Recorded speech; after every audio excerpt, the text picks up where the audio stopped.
Hey everyone, I hope you're doing well and staying safe during this time. If you're new here, welcome to the channel. Like I said, thank you so much for checking me out. If you haven't done so, please make sure to hit that subscribe button just right below the video. Cool, thank you so much. I really do appreciate it. And if you're returning, welcome back. Thanks again for your support. I truly do appreciate having you here. The CEO of Library, which is a crypto platform, and they have their own coin, which is LBC. And it's absolutely astonishing. This interview, it was almost a half hour long, and I listened to the whole thing as I was walking my pet peeve at a local park earlier today.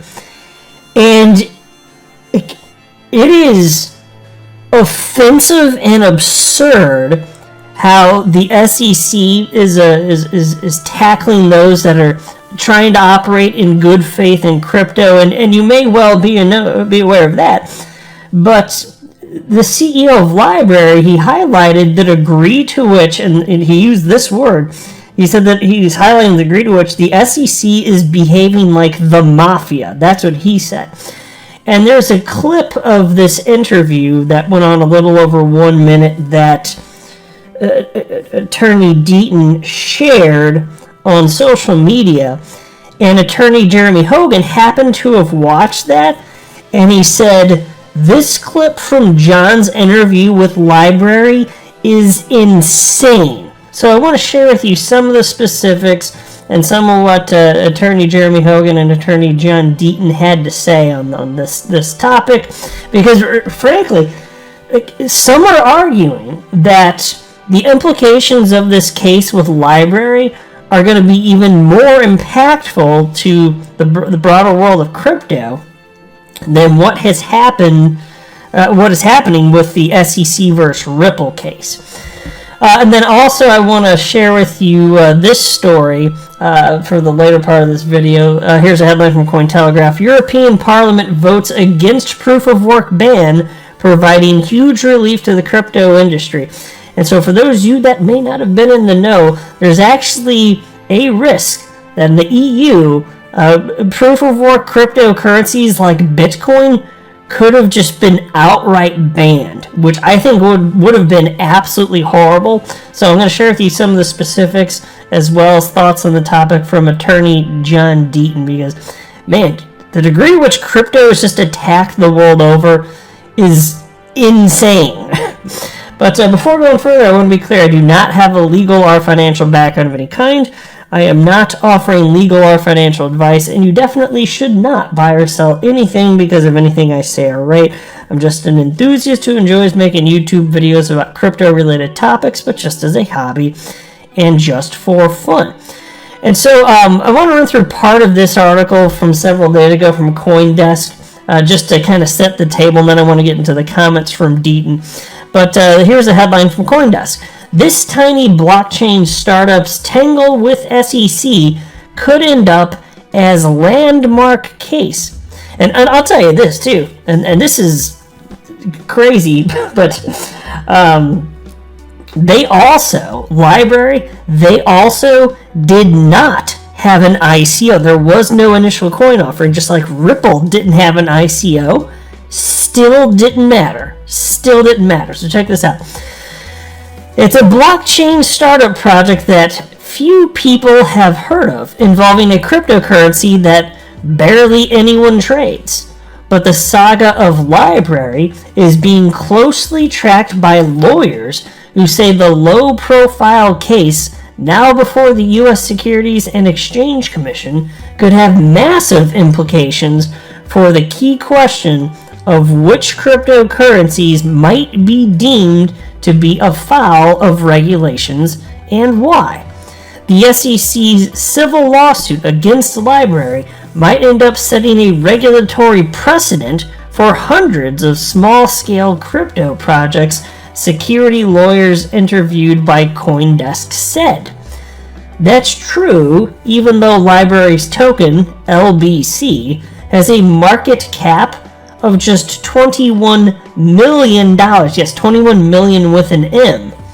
A tiny fraction of XRP, the 39 billion with a B cryptocurrency at the heart of the much higher profile case by the SEC against Ripple Labs. And so you know what the strategy is here. And I'll just tell you this now because I don't want to forget this.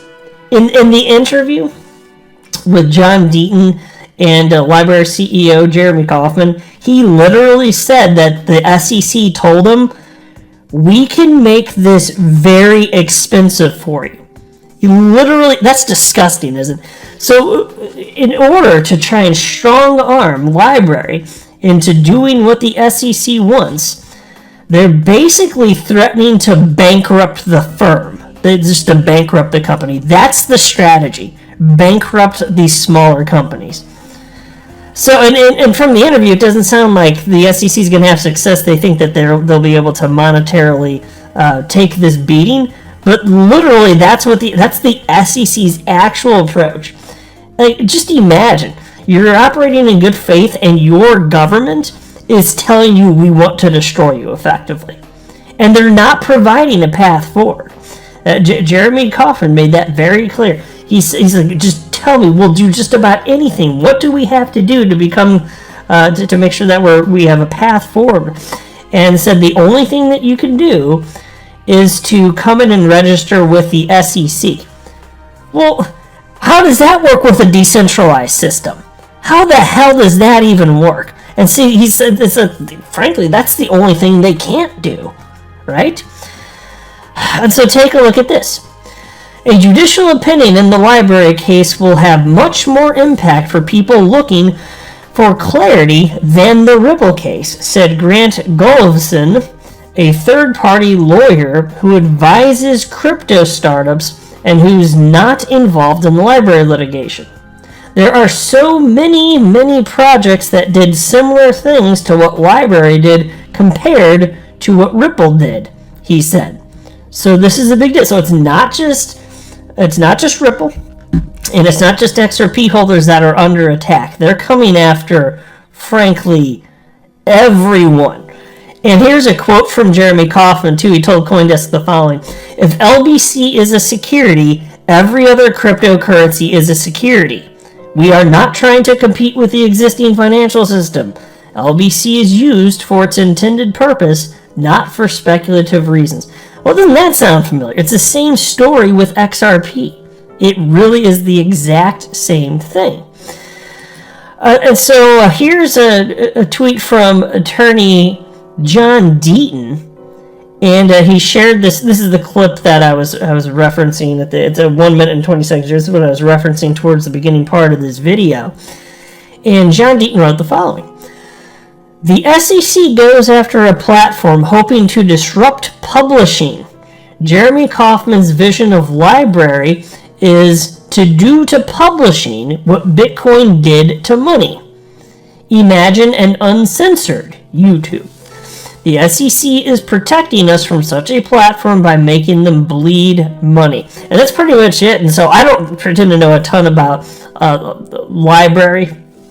But yes, effectively, they want to be people to be able to share content, whether it's videos or whatever, and they basically are against censorship. That's pretty much it from what I've gathered at this point. So again, I don't pretend to know a ton about LBRY or LBC, but I know enough to know that what the SEC is doing is absolutely repulsive, and that's why Jeremy Kauffman said that they're basically, the SEC, they're behaving as though they're the mafia, basically.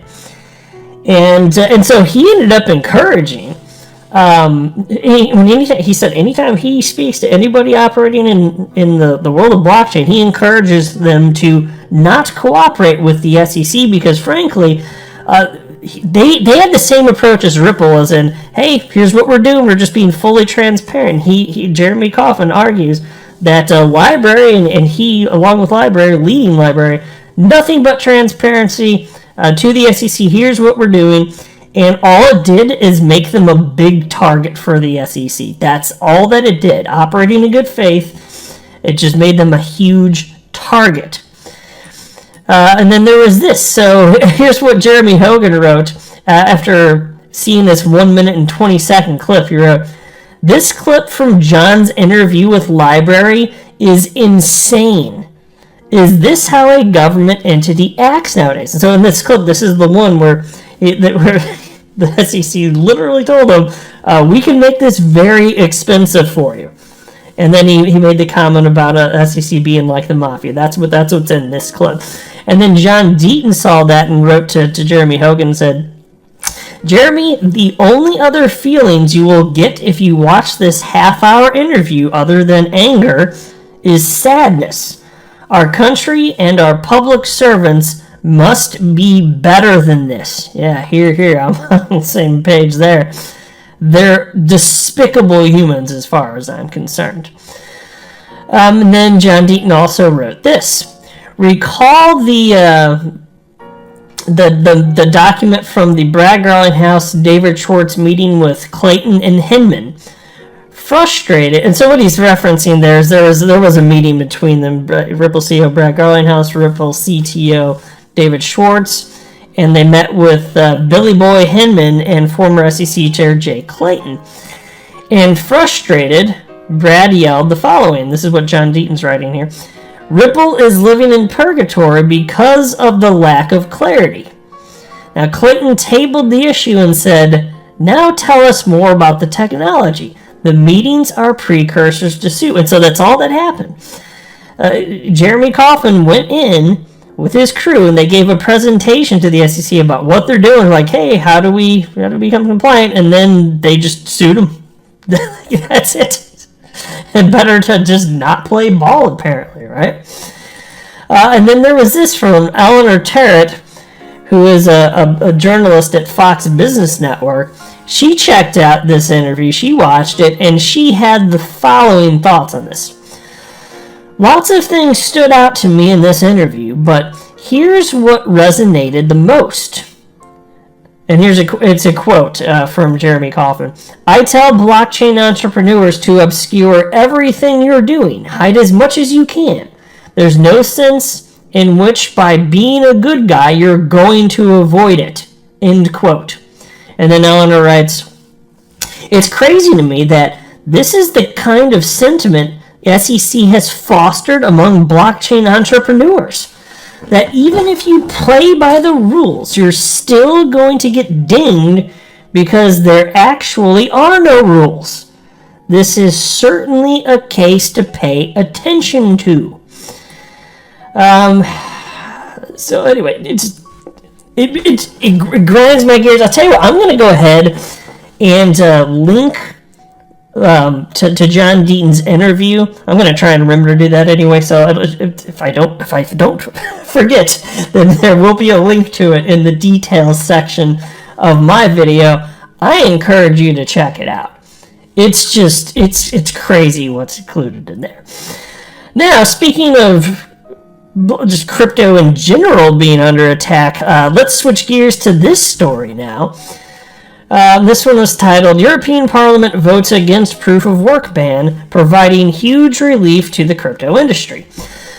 Earlier on Monday, members of the European Parliament's Committee on Economic and Monetary Affairs voted against a version of Markets in Crypto Assets, or MICA, bill that could have effectively banned proof-of-work-based cryptocurrencies within the EU. This comes as a huge relief for the crypto industry, whose representatives had previously warned about the threat of a hardline regulatory scenario. And so look, this wouldn't have impacted XRP directly, but having the crypto asset class under attack, no, I'm not for that. I'm pro-Bitcoin. I've held Bitcoin since November of 2017, and I don't like politicians and bureaucrats picking winners and losers. I despise it. And this is actually a closer call than you might think. I think down here they cite that people that voted against this restrictive version of what was drafted, 32 voted against it, 24 voted in favor of it. So it seems like it really wasn't even that far off. And if you think that this would have been good for XRP specifically, again, I encourage you to change your thought on that. And John Deaton spoke to that effect. Check out what John Deaton had to say with this about this earlier today.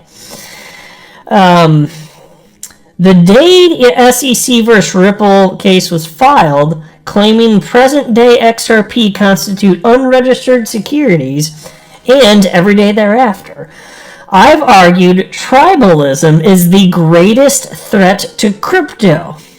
Many people and XRP haters either celebrate it or ignore it, living in their tribal bubble. Many of us recognized the XRP lawsuit for what it wasn't. It wasn't filed for the sole reason of enforcing U.S. securities laws. If it were, the allegations would have been limited to specific sales made by Ripple at specific times. Instead, the SEC attacked the token itself. I pleaded with intelligent leaders in the Bitcoin community, i.e. Anthony Pompliano, that claiming secondary market XRP sold independent of Ripple 8 years after the fact and arguing it retroactively was a threat against all crypto. Just read the complaint. The SEC didn't allege fraud or misrepresentation, but intentionally used fraud-like language to divide the community and make the lawsuit appear to be a Ripple-only issue. On January 1st, 2021, I filed a writ of mandamus claiming it appeared to be a divide-and-conquer strategy. Bitcoin maxis applauded the SEC. Ethereum founders like Joseph Lubin celebrated the SEC, publicly praising the amazing job the SEC was doing in this space. It was wrong. Government overreach is bad anywhere and everywhere. The market should choose winners and losers, not government. The proposed EU ban on proof of work is also wrong. So pause, just to note, and you probably already gathered this, why do they have a trouble? Why is this even an issue? Proof of work cryptocurrencies like Bitcoin, why are they being targeted here? Because they use a lot of energy relative to, I don't know. I guess it doesn't matter what it's relative to. They just think that it's a lot of energy. And which still, look, I think it's silly to be using inefficient cryptocurrencies when there are efficient ones. But again, I'm with John on that the market should just figure this out. And so if everybody else doesn't care, okay, fine. I don't either. And the truth of the matter is that out of all the planet, all the energy used on the planet, barely any is a result of the usage of Bitcoin. So yes, fine, XRP, way more efficient. Not disputing that. But I just don't like to see Bitcoin being attacked just because it's not energy efficient. I don't like to let the market figure it out. I'm your guy. I will keep you posted. I'm your advocate. I'll be back on a daily basis, usually multiple times per day, with these videos to keep you updated with everything going on. So I hope you enjoyed the video. If you haven't done so, make sure to hit that subscribe button. Feel free to share any of my videos with your friends, family, social media, or anybody who may care to listen. Thanks so much for your continued support. I'm always here for you. I want to help you through this time. So thank you so much for continuing to choose me. Enjoy your day, stay safe, and I'll catch you again probably in a couple hours. Thanks, everybody. See you later.